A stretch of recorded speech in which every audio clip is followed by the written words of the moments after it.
before there was a wedding at Windsor Castle, before there was an Oprah interview seen by 50 million people, before there was Netflix, Archewell, or a lifestyle brand with a $64 candle, there was a woman at a dinner table in London in 2013, reportedly asking to be introduced to a famous footballer before the drinks were finished. That detail, small, specific, and by now widely reported across multiple outlets, is the one Tom Bower keeps returning to. Not because it is the most explosive claim in his account of Meghan Markle's life before Harry, but because he argues it reveals a pattern that runs through everything that followed. And it is the pattern, more than any individual story, that makes this particular chapter of the Sussex saga worth examining carefully and at length. That she was hunting for a man in England from 2013 onwards, when her marriage had crashed and she couldn't find anyone in Canada at the time. And she wanted wealth and she wanted fame. Tonight, we are going through the full pre-Harry picture as Bower and others have documented it. The footballer she allegedly asked about within minutes of meeting a mutual contact. The pop stars who allegedly did not reply to her messages. The chef she was reportedly still living with when Harry entered the picture. The Piers Morgan story that has never stopped generating headlines, the career that was not quite what the official narrative later suggested, and the wider question of what the pre-royal years actually looked like underneath the carefully constructed version of events that was later presented to a global audience. Let's start with the dinner, because that is where most accounts of this chapter begin. It was 2013. Meghan had just arrived in London. Her marriage to Trevor Engelson had ended, by multiple accounts, in a way that surprised people who knew the couple. Reports described the wedding ring being mailed back without a significant emotional goodbye, a detail that lodged in the memories of people who heard it and has been repeated in the coverage ever since. Cold, clean, and final. A marriage of 2 years concluded by these accounts without the kind of drawn-out emotional processing most people associate with the end of something significant. She was hoping to have intimate meetings with Howie Mandel. Mrs. Mandel got wind of this. She was in a new city, making new connections, and according to the account that has since been told many times and across many different platforms, she was not wasting any time at all. At a dinner with Lizzie Cundy, the British television personality and socialite with connections across the UK celebrity and sports world, Meghan allegedly asked, fairly directly and fairly early in the evening, to be introduced to Ashley Cole. Meghan is in a losing battle because there is a lot that is still going to come out about her. She definitely wants us to have a certain image of her, and she just doesn't want things that she's done in the past to come out. For context, Ashley Cole was, at that point in 2013, one of the most recognizable footballers in England. He had played for Arsenal and Chelsea at the highest level, represented the England national team consistently, and generated enormous tabloid coverage over many years. Not all of it about football. His personal life had been extensively and often painfully documented in the British press. And by 2013, he was a figure that most people in British celebrity circles were treating with some degree of caution in terms of public association. The attention around him was not the quiet, aspirational kind. Meghan, according to Lizzie Cundy's telling of the story, appeared to see opportunity rather than risk. Cundy reportedly declined to make the introduction, and she has spoken about that moment in interviews multiple times since. That refusal became, in Tom Bower's retelling, the opening data point in a broader argument about how Meghan navigated social environments during this period. His claim is not that asking for an introduction is wrong. People network. Ambitious people in new cities reach for connections. People ask to meet famous people. His claim is that the speed, the directness, the specific target, and the consistent repetition of this approach across multiple social situations reveals something specific about the operating logic. Trevor Engelson was very hesitant to put her forward for anything because Meghan was an embarrassment, no matter what she was put forward for and managed to get. She then tried to up the ante and turn it into something it wasn't. That every meeting had a purpose attached, every new contact was a potential door, and the social climbing was active, deliberate, and clearly goal-oriented rather than casual. Whether that reading is fair is genuinely debatable. Ambitious people in competitive industries network aggressively, and there is nothing inherently unusual about someone arriving in a new city and immediately trying to build connections. But Bower keeps returning to this story because he believes the pattern it establishes, The purposeful approach, the clear goal attached to every social interaction, plays out consistently across everything that followed in the years before Harry appeared. Same Meghan Markle, usually whinging and moaning about the press. She's flown in from Canada. And I wanted to be with my mates. I was like, no, I want to sit with my friends and have a giggle. He was like, no, look after her. But actually, we got on really, really well and we did have a huge giggle, and she wanted to find an English boyfriend. So I said, look, I'll help you. So I was going through my phone. There was Ashley Cole, Chelsea football. If Palace Insider is giving you the full picture that other channels skip, hit the like button. It helps us reach more people who want the real story. Now let's talk about the pop stars, because this is the part of the story that has generated the most online discussion. In 2015, by multiple accounts, Meghan was reportedly sending messages to British celebrities online. Two names come up consistently in the coverage: Matt Cardle and Max George. Matt Cardle won the X Factor in 2010. He had a chart-topping single, a recognizable face in the UK entertainment world, and a following that extended beyond the competition itself. According to accounts that have circulated widely in royal commentary and in Bauer's reporting, Meghan reached out saying she was a big fan and suggested meeting when she was next in London. It was a friendly, warm approach, the kind that is easy to receive positively and just as easy to let quietly lapse. Matt reportedly saw the messages, considered responding, and then, in the language of the digital age, did not follow through. No reply, no meeting, ghosted, by a woman who would go on to marry into the British royal family and become one of the most discussed public figures on earth. The irony of that sequence, as Bauer has noted and as royal commentators have pointed out many times since, is specific and hard to ignore. She knew exactly how to play. And the point about Meghan is easy to dislike her. But the point about her is that in her own terms, she is an astonishing success. She came from nothing, not a very successful actress. She had no money. She had no future after the Suits series in Canada. And suddenly she's an international star with quite a lot of money. And of course, in her terms, that's a great success. The same woman who would later be introduced to global audiences as a major Hollywood presence, a celebrated activist and philanthropist, and the Duchess of Sussex apparently could not, at that point in 2015, get a former X Factor winner to respond to her messages consistently. Max George from The Wanted tells a version of the same story. The Wanted were, at that point, a successful boy band with a significant fan base in both the UK and internationally, a genuinely prominent name in pop music. By Max's own later account, Meghan had been in contact, friendly, warm, complimentary about his work, with the familiar suggestion of meeting up. They exchanged some messages. It felt casual and not particularly significant to him. Nothing developed further. And then, years later, when Meghan's face was suddenly everywhere in connection with Prince Harry, Max reportedly had the specific and somewhat startling realization that she had been the one messaging him several years before. The realization, wait, I know her, in the context of one of the most globally covered royal relationships of the era, became a story in itself. She always intended to go back to Hollywood and use her title to pursue her career. And they went there, and undoubtedly at the beginning it was absolutely brilliant. Tom Bauer draws on these two stories together to make a point that he returns to repeatedly. Not that Meghan was doing something wrong by reaching out to celebrities, but that the distance between the public narrative constructed around her rise, of a woman being pursued by the world, of connections arriving organically, of fame flowing naturally towards someone genuinely exceptional, and the documented pre-Harry years, in which the outreach appears to have been going mostly in one direction, is wider than the official story acknowledged.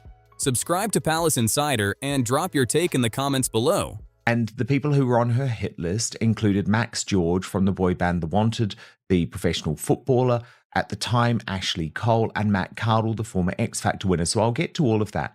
But I think it's also sometimes very instructive, and I thank Princess Carparkle for the work finding these. Just taking a close look at the way that she appeared in the media. Do you think Tom Bauer's account is fair, or is he reading too much into normal networking behavior?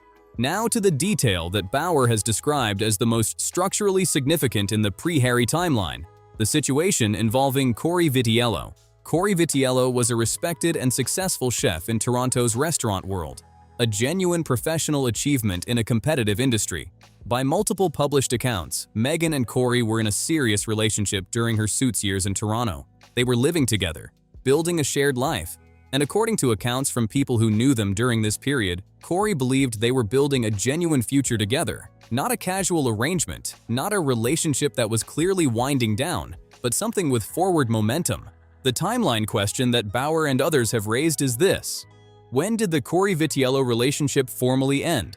And how does that date relate to the beginning of the Harry story? By multiple published accounts, Meghan and Harry's first meeting was arranged through mutual friends in the summer of 2016. The meeting was reportedly set up by a mutual contact who thought they might get along.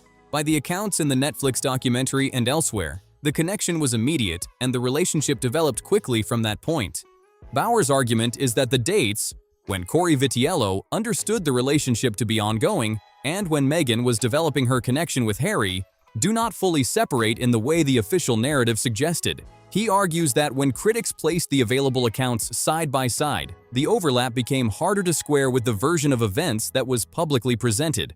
Corey Vitiello has not spoken extensively on the record about the precise specifics, but the timeline question has never been definitively resolved in the public conversation.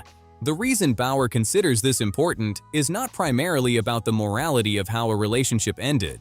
His argument is about the construction of a narrative. If the official story presented a clean break that preceded the Harry relationship and the documented timeline suggests the picture was more complicated than that, then the official story, in Bauer's framing, is part of a broader pattern of selective presentation. The story that was told was the most useful story. Whether it was the most complete one is what he argues remains open. Now let's talk about Piers Morgan, because that story has generated its own entire ecosystem of commentary and shows no sign of stopping. Meghan and Piers Morgan first connected through social media. By Piers' own telling, and he has told the story many times and in considerable detail, Meghan reached out with warm messages complimenting his work and suggesting they meet when she was in London. The approach was similar in character to the approaches Bauer documents elsewhere: friendly, flattering, and oriented toward a meeting. Piers found her charming and interesting. He agreed to meet. They met at a pub in Kensington for drinks and conversation, and by his account, it was a genuinely good evening. Hours of easy conversation, real warmth between two people who seemed to be getting along.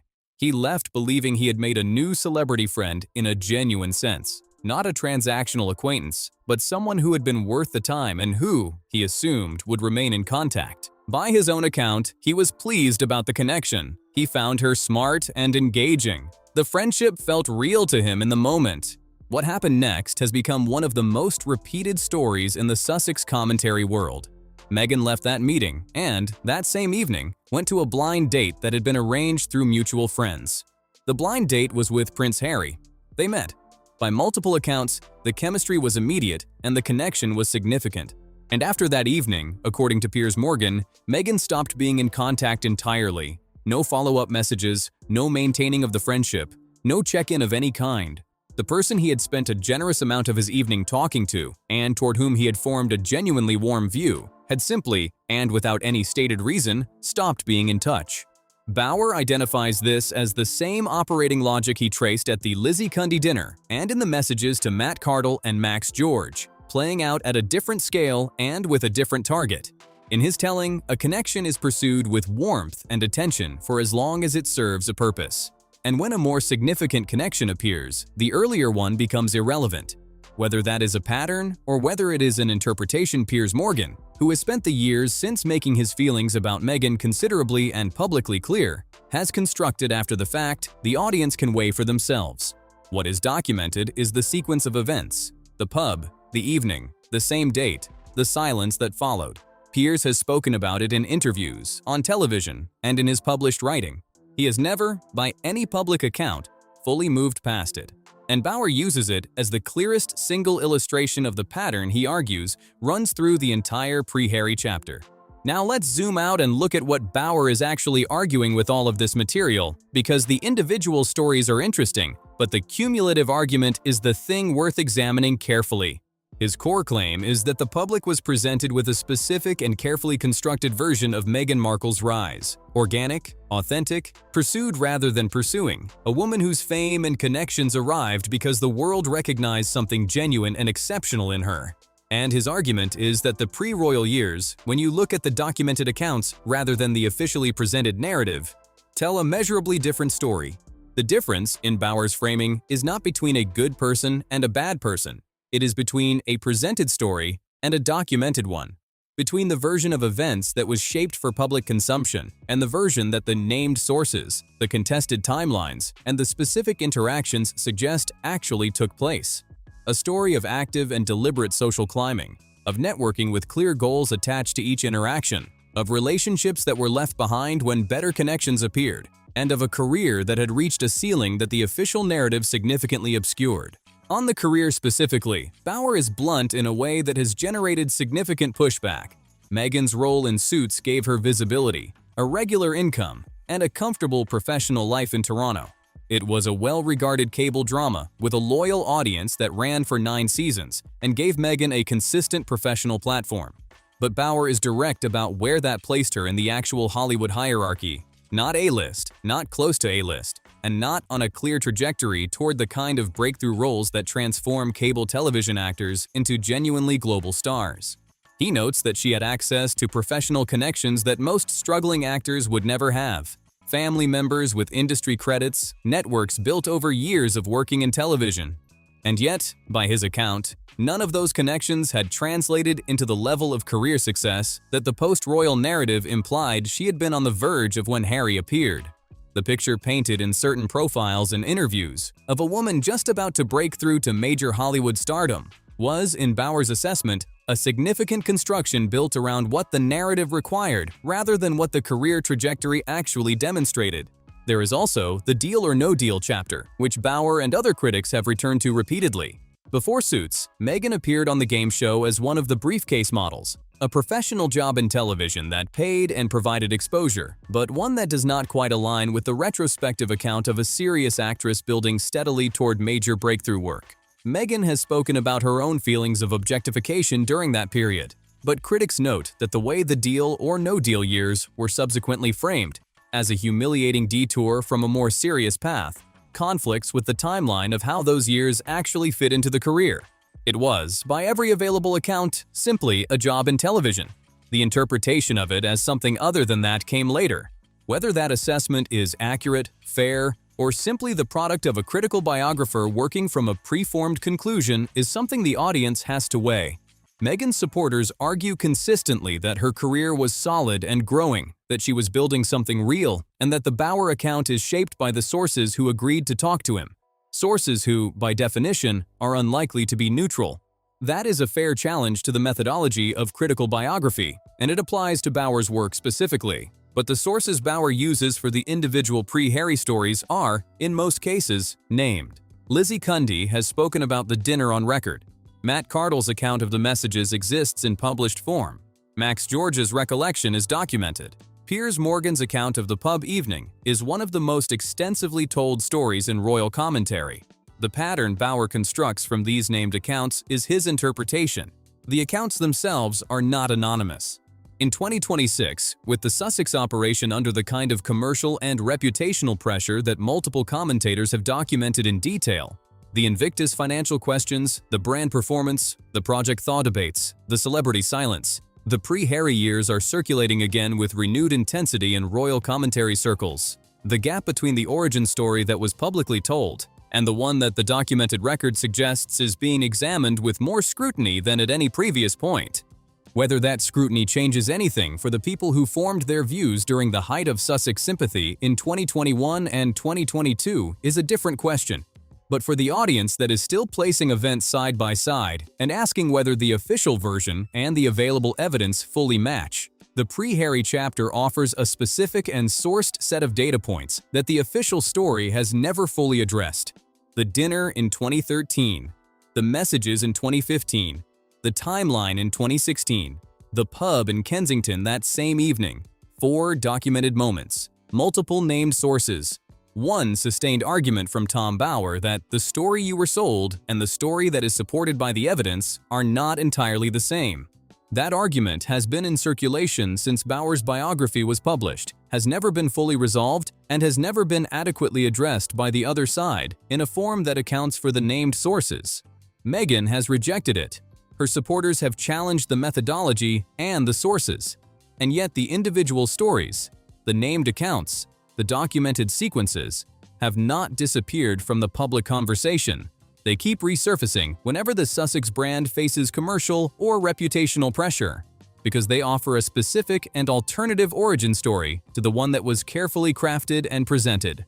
In 2026, with the Sussex operation navigating the accumulated weight of the Invictus financial questions, the scaled-back Netflix relationship, the brand performance that has fallen below early expectations, and the reported Spencer veto on the Diana anniversary project, the pre-Harry years feel more relevant than they have at any point since the original royal departure. Because the questions being asked about the Sussex brand now, about authenticity, about the gap between the presented version and the documented version, about who is pursuing whom and to what end, are exactly the questions Bauer's pre-Harry chapter was built around. People who formed their opinions in 2021 during the Oprah interview and the immediate sympathy wave that followed are unlikely to change their minds based on a series of 2015 pop star messages and a contested 2016 timeline. That is simply how opinion formation works at scale. The emotional frame established at the peak of Sussex sympathy is durable, well-funded, and resistant to revision by smaller-scale counter-narratives. That does not make it accurate. It makes it powerful. And that durability is itself part of what Bauer is arguing about. He would say that the reason the emotional frame is so durable is precisely because it was constructed carefully and presented at a moment of maximum sympathy, with minimum opportunity for the alternative version to be heard at comparable scale. The Oprah interview reached an audience of 50 million people. The critical biographies reach a considerably smaller one. The architecture of the public narrative was built at a scale that the corrections and the contested accounts have never quite matched. That asymmetry between the scale at which the carefully constructed narrative was launched and the scale at which the alternative accounts have since been documented is the context in which the pre-Harry chapter sits in 2026, not as a revelation that overturns everything, but as a documented alternative that has always been there, has always been on the record, and has always asked the same question: is the story you were told the full story of what actually happened? But the audience that watches this channel, the audience that has been following the documented evidence rather than the constructed narrative, the one that places events side by side rather than simply accepting the official framing, already knows that the pre-Harry chapter looks considerably different from the version that was sold to the world in 2021. Bauer named the pattern. The named sources documented it.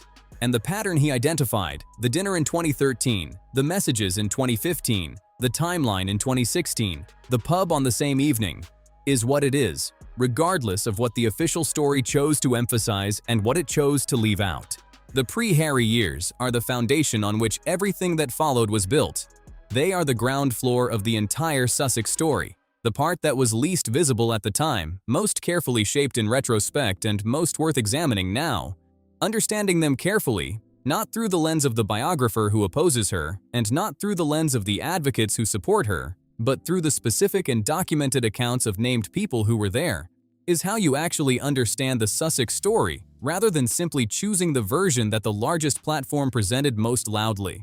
Tom Bauer spent years building an argument from named sources.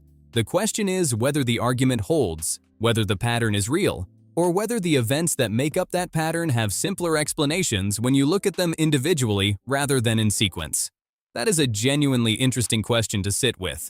And it is one the Sussex story, in all its years of public coverage, has never fully or satisfactorily answered. Which part of this pre-Harry picture do you find most significant? And do you think Bauer's reading of the pattern is the right one? Or is he connecting dots that do not actually connect? Drop your take below, hit subscribe so you do not miss the next one. And if this kind of analysis is what you come here for, the like button is how we reach more people who want it. See you in the next one.